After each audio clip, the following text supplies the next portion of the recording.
week-end du 7 et 8 mars à Avignon ont commencé les commémorations pour l'anniversaire des 700 ans de l'arrivée des papes.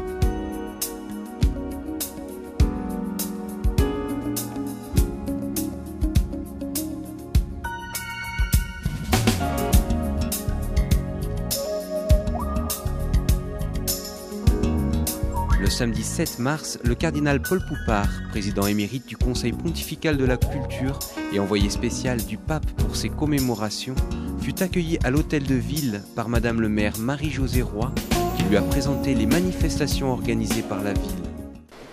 Merci à vous, Éminence, pour votre présence à nos côtés.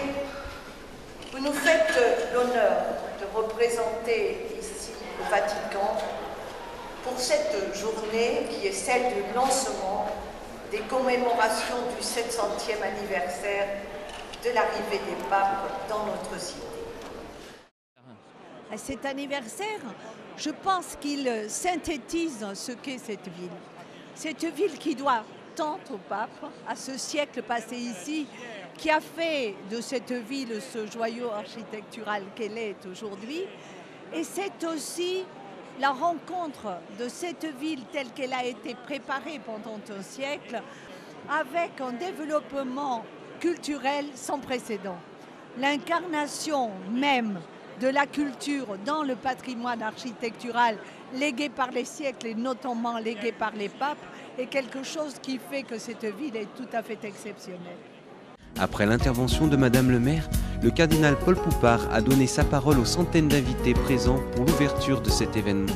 Une dimension d'éternité que les papes d'Avignon ont incarnée, voici 7 siècles, et dont leur lointain et actuel successeur, le pape Benoît XVI, dont j'ai l'honneur d'être l'envoyé spécial en cette mémorable circonstance, atteste la pérennité. Aussi, permettez-moi, Madame le maire, de vous remettre, en témoignage de cette continuité, la médaille d'argent du pape Benoît XVI. Une émotion extraordinaire parce que jamais je n'avais pu penser, imaginer que je reviendrais donc à Avignon et pour être le représentant du pape de Rome pour commémorer donc 7 siècles d'histoire, ce n'est pas rien. Et d'une histoire qui manifeste, j'allais dire par ma présence, sa continuité. Et c'est ce qui a motivé, je peux dire, donc de la part du pape Benoît XVI, de manifester clairement que les papes en Avignon, ça n'a pas été une parenthèse, mais que ça a été un moment important dans l'histoire de la papauté, et que les papes, en venant et en restant à Avignon pendant ce temps, ont voulu assurer la continuité de la papauté en un moment où son exercice était rendu difficile à Rome. Et cela atteste donc une continuité qui soit indépendante du pouvoir temporel. Parce que souvent, les gens parlent comme si ça avait été une papauté française. Non, c'était à la lisière du royaume de France, mais ce n'était pas en France. Et le pape, en venant là, était dans une terre qui était sous l'obédience, si l'on peut dire, du comte de Provence, soit permis à un Angevin de rappeler que c'était le roi d'Anjou, roi de Sicile, le comte de Provence, et donc il assurait ainsi son indépendance. Vous allez revenir en fait à Rome pour pouvoir expliquer au pape Benoît XVI comment s'est passée cette commémoration. Qu'est-ce que vous allez pouvoir, même si la commémoration n'est pas terminée, mais qu'est-ce que vous allez pouvoir lui remonter comme information? Et je pense aussi notamment en fait à certains cadeaux que vous avez reçus, dont évidemment les bouteilles de Châteauneuf-du-Pape. Vous savez, je vous commence par une petite plaisanterie, puisque l'angevin que je suis, nous avons coutume de dire que nous serions des anges s'il n'y avait pas le vin. Et personne ne peut nous contredire là-dessus. Bien, ce qui est important, c'est de manifester que cette terre d'Avignon continue, même à travers ses productions, de manifester l'importance que les papes ont eue en Avignon et qui ont contribué aussi à sa prospérité. Nous ne pouvons pas faire de dichotomie entre le spirituel et le charnel. Je l'ai cité dans mon intervention donc à l'hôtel de ville, le poète Charles Péguy qui m'est familier, car le spirituel est lui-même charnel et l'arbre de la grâce est raciné profond.